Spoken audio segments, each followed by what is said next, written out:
جل وعلا کی بے پناہ حمد و ثنا اس کے پیارے محبوب دانائے غیوب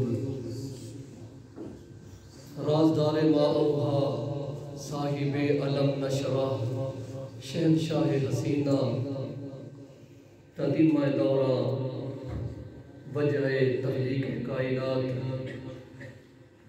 احمد مجتبہ جناب محمد مصطفیٰ صلی اللہ علیہ وآلہ وسلم آپ کی بارگاہ ناز کے اندر اپنی عقیدتوں اور محبتوں کے پھول نچھاور کرنے کے بعد احباب ذی وقار آج کی یہ بابرکت محفل میلاد مصطفیٰ صلی اللہ علیہ وآلہ وسلم تیمور اصغر صاحب ان کی طرف سے انہوں نے اپنی طرف سے اس کا انعقاد کیا ہے۔ اللہ کریم ان کا اس محفل پاک کو سجانا اپنے بارگاہ میں قبول فرمائے اور انہوں نے جس مقصد کے لیے اس محفل پاک کا انعقاد کیا اللہ تعالیٰ اس مقصد میں اپنے خاص رحمتوں کو نزول فرمائے اور ان کے واحقین خاندان جتنے اپنے سے چلے گئے ہیں سب کی بخشش کا یہ محفل پاک سبب بنائے۔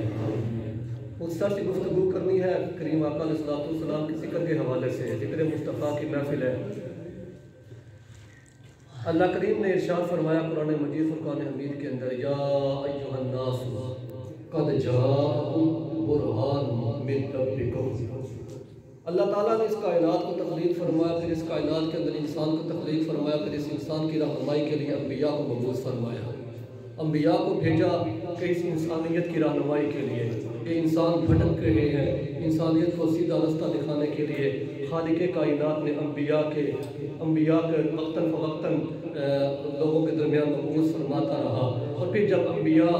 اللہ کا پیغام لے کر اللہ کے قاصد بن کر جب مخلوق میں آتے تھے تو پھر مخلوق بھی جو تھی ایک انسانیت کا یہ فطرت ہے تو وہ پھر آگے سے مطالبہ کرتی ہے کہ تم اگر اپنے مطالبے میں سچے ہو تو اسی کوئی دلیل ہمیں پیش کرو۔ تو جب انبیاء سے لوگ مطالبہ کرتے، دلیل مانگتے، تو پھر وہ انبیاء اللہ کی طرف سے کچھ معجزات لے کر خالق ان کو معجزات عطا فرماتا، وہ معجزات لے کر وہ خالق کائنات کے معجزات لے کر انبیاء وہ اپنے مخلوق کو، اللہ کی مخلوق کو، انبیاء کی امتوں کو وہ معجزات دکھاتے، تو بعض اس معجزات کو دیکھ کر دائرہ اسلام میں ایمان والے ہو جاتے اور بعض ان کو دیکھ کر بھی گمراہ ہی رہتے، بھٹکے رہتے۔ تو خالق کائنات نے اس کائنات کی انسانیت کی رہنمائی کے لیے جتنے انبیاء کو بھیجا، ہر نبی کوئی نہ کوئی معجزہ لے کر آیا، اور پھر اللہ تعالیٰ نے سب سے زیادہ معجزات قرآن بتایا وَلَقَدْ آتَيْنَا مُوسَىٰ 9 آیات بَیِّنَاتٍ کہ ہم نے موسیٰ علیہ السلام کو 9 روشن نشانیاں عطا کی۔ تو اس 9 روشن نشانیوں سے مراد کہ 9 معجزات ہم نے موسیٰ علیہ السلام کو عطا فرمائے۔ سب سے زیادہ معجزات موسیٰ علیہ السلام کے قرآن کے اندر جو موجود ہے یہ ذکر ہوا، اس سے زیادہ کسی نبی کے معجزات کا قرآن میں ذکر نہیں آیا۔ تو لیکن جتنے بھی نبی آئے وہ دلیل لے کر آئے، خالق کائنات کو ثبوت اس کی وحدانیت کا اقرار کروانے کے لیے لوگوں کو کوئی نہ کوئی معجزہ دکھاتے رہے۔ لیکن جب باری آئی نا آمینہ کے لال کی، مدینے کے تاجدار کی، جب باری آئی بے قصوں کے سہارا کی، میرے کریم آقا علیہ السلام کی، جب آپ کی باری آئی، آپ کو اس کائنات میں تخلیق فرمایا، آپ کی جلوہ گری ہوتی ہے، تو خالق کائنات نے فرمایا پہلے انبیاء آتے رہے، وہ میرے پاس سے دلیل لے کر آتے رہے، وہ معجزات لے کر آتے رہے۔ قرآن کہہ رہا ہے یا ایھا الناس قد جاءکم برہان، کہ اللہ تعالیٰ نے نبی کو کہ تمہارے پاس جو اب آ رہے ہیں یہ معجزات لے کر نہیں آ رہے، خالق کائنات نے ان کو اپنی دلیل معجزہ بنا کر بھیج رہا ہے کہ میرے کریم آقا علیہ السلام یہ واحد ہستی ہیں، واحد نبی ہیں۔ خالق نے پہلے جتنے انبیاء کو بھیجا وہ دلیل لے کر آئے۔ یہ قرآن کہہ رہا ہے کہ یا ایھا الناس، اے لوگوں، قد تحقیق جاءکم، تمہارے پاس آ گئے، برہان من ربکم، تمہارے رب کی طرف سے واضح دلیل، تمہارے رب کی طرف سے واضح دلیل۔ وہ کریم آقا علیہ السلام کی سورۃ انور کے اندر آپ کے چہرہ مطوع کی صورت میں اللہ کریم نے انسانیت کو عطا فرمائی، اور پھر میرے کریم آقا علیہ السلام سر سے لے کر پاؤں تک آپ کو اللہ تعالیٰ نے آپ کو سراپا معجزہ بنا کر بھیجا۔ جیسے کسی شاعر کا شعر بھی ہے کہ سر سے لے کر پاؤں تک تنویر ہی تنویر ہے، ارے گفتگو سرکار کی قرآن کی تفسیر ہے،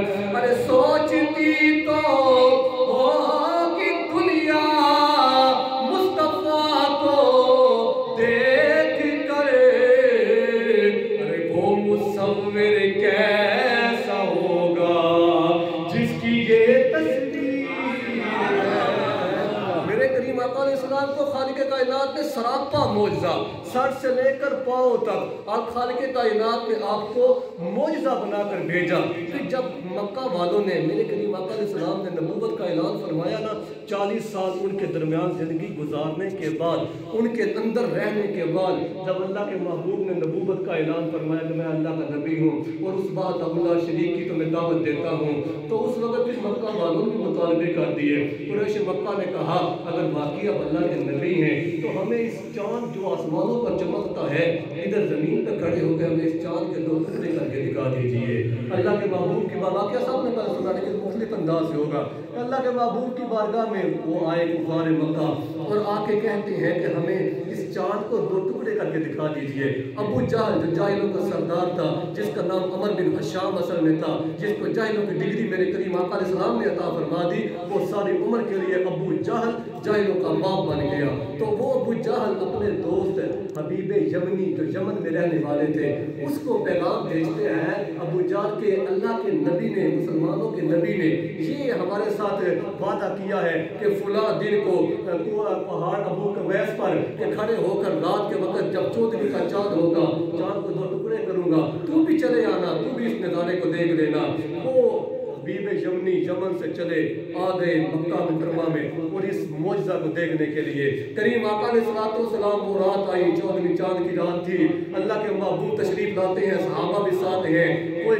کوئی ابو قبیس پر تشریف لائے اور اللہ کے محبوب نے جب چاند کی طرف دیکھا، دیکھنے کی دیر کی تو چاند دونوں طرف سے 2 ٹکڑے ہو جاتا ہے اور روایات میں آتا ہے کہ وہ 1.5 گھنٹے تک وہ چاند جو ہے وہ 2 حصوں میں بٹا رہا تھا۔ وہ 2 اپنی آنکھوں سے وہ کفار مکہ دیکھ رہے تھے۔ بات حبیب یمنی کی ہو رہی ہے، حبیب یمنی یمن سے دیکھنے کے لیے اللہ کے نبی کا یہ معجزہ دیکھنے آیا تھا۔ اس نے بھی چاند 2 ٹکڑے ہوتے دیکھا۔ جب اللہ کے محبوب واپس چلے گئے نا اپنے کاشان اقدس پر، حبیب یمنی پیچھے چلا جاتا ہے، آپ کے پاس چلا جاتا ہے، کہا بڑا کام کیا ہے آپ نے، زمین پہ کھڑے ہو کے اشارہ فرمایا وہ کتنا ہزاروں میل دور، آپ نے اشارہ فرمایا وہ چاند 2 ٹکڑے ہو گیا، میں نے اپنی آنکھوں سے دیکھا ہے۔ کیا آپ جانتے ہیں کہ میرے دل کے اندر کیا ہے، میرے دل کے اندر کیا بات ہے؟ اللہ کے محبوب نے فرمایا ہاں مجھے پتا ہے تیرے دل کے اندر کیا باتیں ہیں۔ اللہ کے محبوب نے فرمایا تیری ایک بیٹی ہے، تیری ایک ہی بیٹی ہے، وہ زبان سے گونگی ہے، وہ کانوں سے بہری ہے،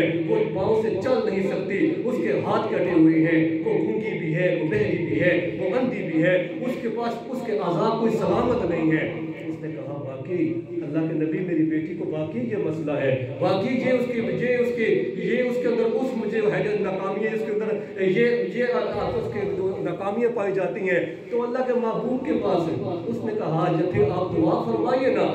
چاند کو 2 ٹکڑے فرما دیا ہے، دعا فرمائیے میری بیٹی کو اللہ تعالیٰ صحت عطا فرمائے۔ اللہ کے محبوب دعا فرمائے، کہا جا اللہ نے تیری بیٹی کو شفا عطا فرما دی ہے، جا اللہ نے تیری بیٹی کو شفا عطا فرما دی ہے۔ وہ حبیب یمنی اٹھ جاتا ہے، کلمہ نہیں پڑھا، اٹھ جاتا ہے، اٹھ کے چلا جاتا ہے، چلتا ہے یمن کی طرف سفر باندھ لیتا ہے، رخت سفر باندھتا ہے، چلتے چلتے جب یمن پہنچتا ہے اپنے گھر کے دروازے پہ دستک دیتا ہے، دستک دینے کی دیر تھی کہ دروازے پہ آواز آتی ہے، کون ہے؟ کہا میں حبیب یمنی ہوں۔ آواز سنتی ہے تو فوراً دروازہ کھل جاتا ہے، کیا دیکھتا ہے کہ وہی بیٹی جو چل کے نہیں آ سکتی تھی، جو زبان سے بول نہیں سکتی تھی، جو سن نہیں سکتی تھی، وہی بیٹی دروازے پہ آ کے بول رہی ہے کہ کون آیا ہے، وہی بیٹی چل کے آئی ہے اور وہی بیٹی سن رہی ہے کہ باپ بھائی سے بول رہا ہے اور جواب بھی دے رہی ہے۔ پوچھتے ہیں بیٹی ماجرا کیا ہے؟ میں تمہیں ایسی حالت میں چھوڑ کر گیا تھا اور میں تم کو کیسی حالت میں دیکھ رہا ہوں۔ اس کی بیٹی کہتی ہے اے ابا جان آپ جس نبی کا معجزہ دیکھنے کے لیے مکہ گئے تھے نا، اتنا سفر کر کے، وہ نبی تو میرے گھر پہ تشریف لے آئے تھے، نبی گھر تشریف لائے، میرے اوپر دستے شفقت پھیرا، میرے سارے اعضاء ٹھیک ہو گئے ہیں۔ وہ حبیب یمنی بیٹی کا ہاتھ پکڑا، ادھر سے واپس پلٹتے ہیں، ادھر سے واپسی کا سفر باندھتے ہیں، پھر مکہ آتے ہیں، آ کے اللہ کے محبوب کی بارگاہ میں ہاتھ باندھ دیتے ہیں کہ یا رسول اللہ مجھے ذرا برابر بھی آپ کے نبی ہونے میں شک نہیں ہے، آپ نے مجھ پر کیا میری بیٹی پر بھی کرم فرما دیا ہے۔ یہ میرے کریم آقا علیہ السلام کی اس دور کے واقعات ہیں جب جب کفار مکہ چاروں طرف سے میرے کریم آقا علیہ السلام پر تند و تیز ہواؤں سے آپ کے اوپر تیر برسا رہے تھے، آپ کے اوپر حملے کر رہے تھے، آپ کے بارے میں آوازیں کس رہے تھے، اس وقت بھی میرے کریم آقا علیہ السلام نے شفقت کا دامن، آپ نے رحمت کا دامن جو ہے وہ تھامے ہوئے تھا۔ پھر میرے کریم آقا علیہ السلام کے صحابی ہیں، سب سے زیادہ احادیث جس صحابی سے مروی ہیں حضرت سیدنا ابو ہریرہ رضی اللہ تعالیٰ عنہ۔ آپ فرماتے ہیں کہ میرا حافظہ بڑا کمزور تھا، کوئی چیز یاد نہیں رہتی تھی، اتنا کمزور حافظہ تھا کہ کوئی بات سن کے گیا ہوں اور دروازے سے باہر ہوں تو وہ بات بھول گئی ہے کہ کیا بات سنی تھی۔ اللہ کے محبوب کی بارگاہ میں عرض کی کہ یا رسول اللہ حافظہ بڑا کمزور ہے، نظر کرم فرمائیے، مجھے کچھ عطا فرمائیے۔ اللہ کے محبوب نے فرمایا چادر اوپر لی ہوئی ہے نا، اس چادر کو سامنے بچھا دے۔ اللہ کے محبوب سامنے بیٹھے ممبر پہ جلوہ فرما ہے اور سامنے ابو ہریرہ اور صحابہ بیٹھے ہیں۔ ابو ہریرہ کو حکم فرمایا چادر بچھا دو، حضرت ابو ہریرہ فرماتے ہیں میں نے چادر بچھا دی۔ اللہ کے محبوب ارشاد فرماتے جا رہے ہیں، واز فرما رہے ہیں، گفتگو فرما رہے ہیں اور ساتھ ہی تھوڑی دیر کے بعد ایسے اشارہ فرما دیتے ہیں۔ 3 دفعہ اللہ کے محبوب نے ایسا اشارہ فرمایا، ہاتھ اوپر اٹھائے اور چادر کی طرف نیچے کر دیے۔ تیسری دفعہ اشارہ فرما کہا اے ابو ہریرہ اب اس چادر کو اپنے سر کے اوپر لپیٹ لو۔ حضرت ابو ہریرہ فرماتے ہیں میں نے وہ چادر اپنے سر پر لپیٹ دی اور اس وقت سے لے کر مرتے دم تک جتنی بھی باتیں اللہ کے محبوب کی حدیث میں نے سنی تھی مجھے ایک حدیث بھی بھولی نہیں ہے۔ اتنا میرا حافظہ جو ہے وہ کبھی ہو گیا تھا۔ پھر وہی ابو ہریرہ ہے کہ ایک دفعہ روتے روتے اللہ کے محبوب کی بارگاہ میں آتے ہیں، کہا یا رسول اللہ آپ کو پتا ہے نا میں اور میری ماں اکیلے ہیں، ہمارا اور کوئی نہیں ہے، ہمارے رشتہ داروں میں اور کوئی نہیں ہے، میرا واحد سہارا میرا واحد رشتہ میری ماں ہے جس کے پاس میں رہتا ہوں۔ یا رسول اللہ وہ آپ کے بارے میں نازیبہ کلمات بولتی ہے، وہ آپ کے بارے میں پورے گفتگو کرتی ہے۔ یا رسول اللہ آج میں اس واحد رشتے کو بھی اپنی اس ماں کو بھی آپ کی خاطر چھوڑ کے آ گیا ہوں۔ یا رسول اللہ آپ کے پاس آ گیا ہوں، دل نہیں کر رہا تھا چھوڑنے کو لیکن وہ آپ کو برا بھلا کہتی ہے، مجھے گوارا نہیں ہو رہا تھا۔ اللہ کے محبوب کی بارگاہ میں اس کرتے ہیں یا رسول اللہ پھر کرم فرمائیے نا، میں اپنی ماں کو چھوڑنا بھی نہیں چاہتا، دعا فرمائیے نا اللہ تعالیٰ اس کا بھی دل جو ہے اس کا سینہ بھی جو ہے وہ ایمان کے نور کے ساتھ منور فرما دے۔ اللہ کے محبوب نے ادھر ہی دعا کے لیے ہاتھوں کو بلند فرما دیا۔ حضرت ابو ہریرہ فرماتے ہیں حضور نے بھی ہاتھ واپس نہیں پھیرے، میں مجلس چھوڑ کے بھاگ گیا، میں اٹھ کھڑا ہوا، میں نے دوڑ لگا دی، میں گھر کی طرف دوڑتا ہوا چلا گیا۔ میں دوڑتا دوڑتا جب دروازے پہ دستک دی، دروازے پہ وہی ماں جو ہے دروازے پہ دستک دی تو اندر سے آواز آئی کون ہے؟ ابو ہریرہ ہوں۔ تو ماں نے کہا تھوڑا انتظار کر لے، مجھے پاک تو ہو لینے دے، مجھے تیرے نبی نے جس نبی نے مجھے کلمہ پڑھایا ہے مجھے اپنا بدن تو پاک کر لینے دو۔ ابو ہریرہ فرماتے ہیں میں دوڑتا ہوا اس لیے چلا گیا تھا کہ میں دیکھنا چاہتا تھا کہ اللہ کے محبوب کی دعا پہلے پہنچتی ہے کہ ابو ہریرہ پہلے پہنچتا ہے۔ فرماتے ہیں اللہ کے محبوب کی دعا میرے گھر پہلے پہنچ چکی تھی، میری ماں کلمہ پڑھ کے مسلمان ہو گئی تھی۔ یہ میرے کریم آقا علیہ السلام کے وہ حسین واقعات جن کی پڑھ کے ایمان تازہ ہو جاتا ہے۔ پھر حضرت جابر جو ہیں ان کے والد محترم غزوہ احد میں شہید ہو جاتے ہیں اور بڑے پریشان ہیں، والد محترم کے اوپر بہت سارا قرض تھا، بے پناہ قرض تھا اور وہ بھی یہودیوں کا تھا اور یہودی بھی وہ تھے جو ذرا سا بھی مہلت دینے والے نہیں تھے۔ جابر فرماتے ہیں کہ ان یہودیوں نے تنگ کرنا شروع کر دیا اور پھر یہ مسئلہ بھی ہے کوئی بندہ فوت ہو جائے تو وارثوں کو پہلا حق یہ بنتا ہے کہ اس کے اوپر سے جو قرض ہوتا ہے اس قرض کو ادا کیا جائے تاکہ اس کے اوپر سے عذاب جو ہے وہ اس قرض کی وجہ سے اس کے اوپر عذاب جو ہے وہ مسلط نہ کیا جائے۔ اور جابر پریشان تھے کہ والد محترم کا اتنا زیادہ قرض ہے اور میرے پاس کوئی چیز بھی نہیں ہے جس سے میں اس قرض کو ادا کر سکوں، ایک باغ تھا کھجوروں کا۔ آپ فرماتے ہیں ایک باغ تھا کھجوروں کا، تو اللہ کے محبوب کی بارگاہ میں جا کے عرض کیا کہ یا رسول اللہ قرض دار بہت تنگ کر رہے ہیں، ان کا قرضہ بھی ادا کرنا ہے، میرے پاس اتنا مال بھی نہیں ہے کہ میں ان کا قرضہ ادا کر سکوں، یہ باغ ہے، کچھ چند کھجوریں ہیں، ان سے تو اپنا پیٹ بڑی مشکل سے بڑھتا ہے چلتا ہے، اپنا نظارت جو ہے بسر اوقات جو ہے بڑی مشکل سے ہوتی ہے۔ تو جابر جو ہے اللہ کے محبوب کی بارگاہ میں اپنی دان رسی بیان کر رہے تھے۔ اللہ کے محبوب نے فرمایا جابر جاؤ، اب جب پھل پاک گئے نا اور پھل پاک گئے ان کے زمین کے اوپر ڈھیر لگا دینا، جب ڈھیر لگا بیٹھو تو مجھے آگے بلا دینا، میں آ جاؤں گا۔ حضرت جابر فرماتے ہیں میں گیا اپنے باغ کے جب پھلوں کو کھجوروں کو اتارا اور